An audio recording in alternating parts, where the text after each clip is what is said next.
My dear listeners, Namaste. This is Pandit Muniram Prasad from the Vedic Cultural Samaj of Central Florida, welcoming everyone to Ved Prachar, Voice of the Holy Vedas, a weekly presentation to familiarize listeners towards understanding Vedic Satya, Sanatan Dharma in a simple way to lead us on the path to enjoy spiritual and material comfort in life. Please join me in this prayer. Om Ya Jagrato Durmudaiti Daivam Taru Suptasya Tataivaiti Durangamam Jyotisham Jyotirekam Tanme Mana Shiva Sankalpamastu Tanme Mana Shiva Sankalpamastu. Almighty God, may no one suffer fear from a friend, nor from the enemy, no fear from things known and from things unknown, no fear in the night nor during the day. May that mind, which is endowed with the faculties of perception, intuition, and reasoning, that mind which is consciousness, recollection, retention, and patience, that mind which is the light within, without whose help nothing in this world can be accomplished. May that mind of ours, O God, be filled with beautiful and noblest intentions. Om Shanti, Shanti, Shanti. This talk today is in honor of Maharishi Swami Dayananda's birthday.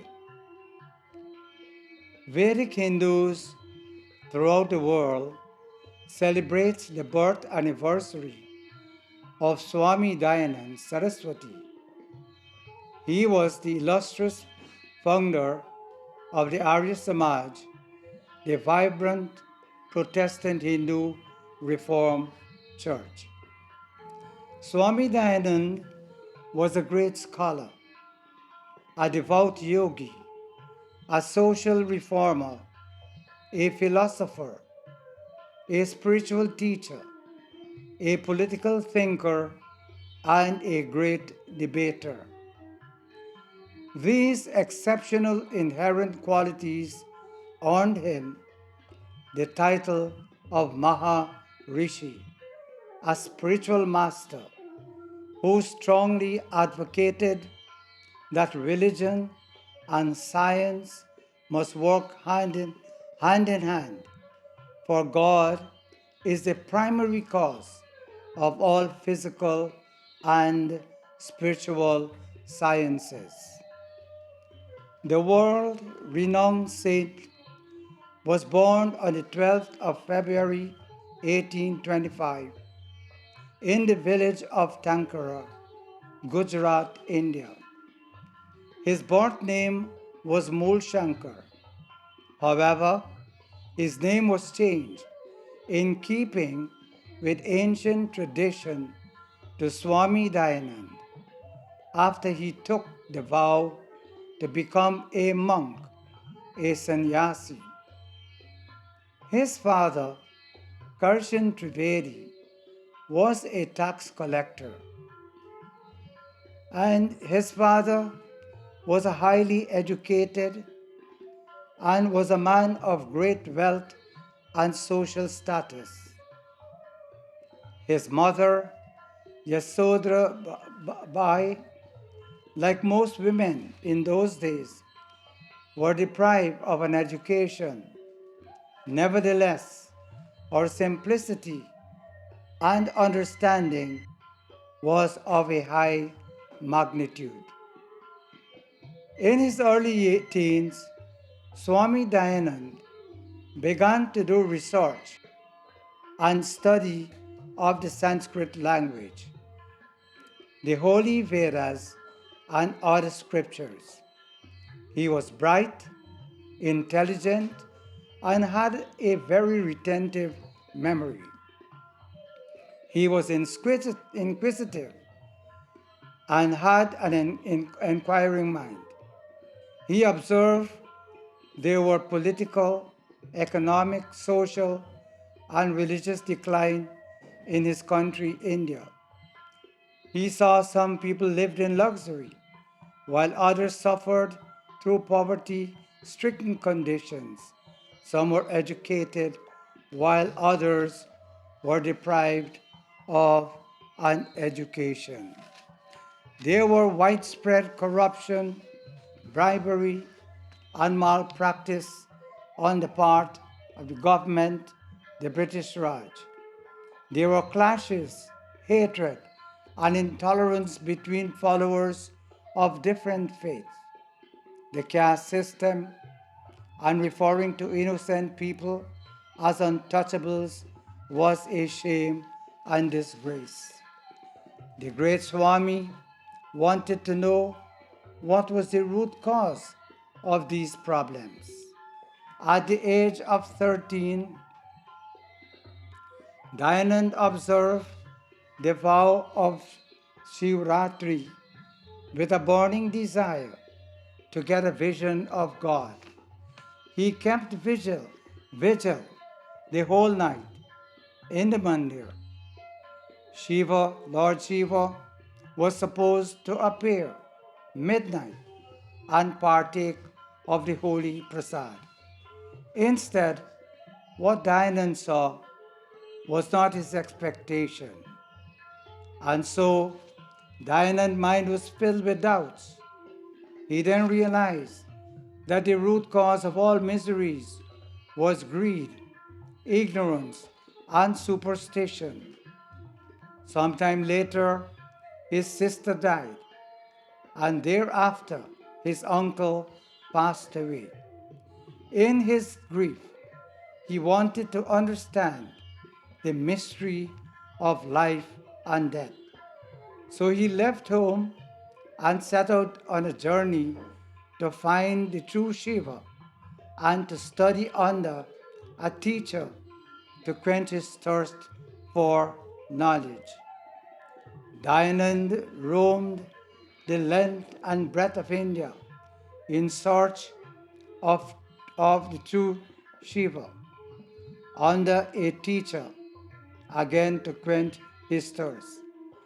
As he roamed the length and breadth of India in search of truth, after 15 years, he met Swami Vijayananda, a famous blind sannyasi whose tutorage made Dayanand a master in philosophy, Sanskrit language, grammar, and religion. Swami Vijayananda gave Dayanand the light of Vedic wisdom and made a special request for Dayanand to go on a mission to spread the knowledge of the Vedas, to dispel the darkness of ignorance and liberate India from bondage. Swami Dayananda also devoted his life for the reformation of Hindu Dharma. The Swami held debates, discussions, and meetings with learned people of all religions. He wrote a number of books: the Ved Prachar, Light of Truth, Rig Vedadi Bhasya Bhumika, the introduction and commentary on the Vedas, and the Sanskar Vidhi, Book of Sacraments. On April the 10th, 1875, Swami Dayananda established the Arya Samaj in Bombay, India, to carry on the task he set forth.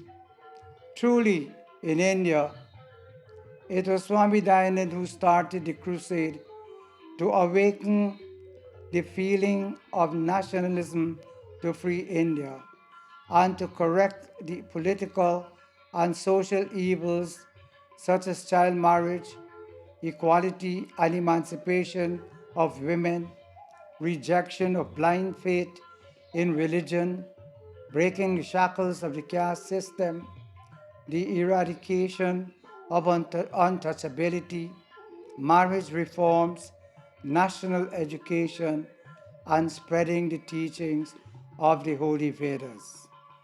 Swami Dayananda died on October the 30th, 1883 in Ajmer.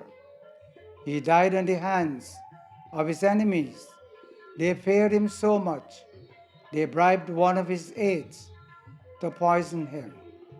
This ended the life of a great saint and master teacher. Satyameva Jayate. Truth and justice will always win. Let knowledge and reason always be your guiding light. So says the Maharishi.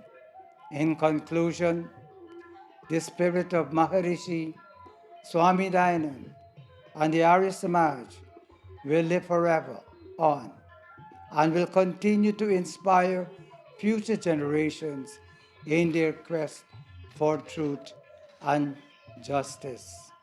This brings us to the end of this program, and I wish to thank each and every one of you.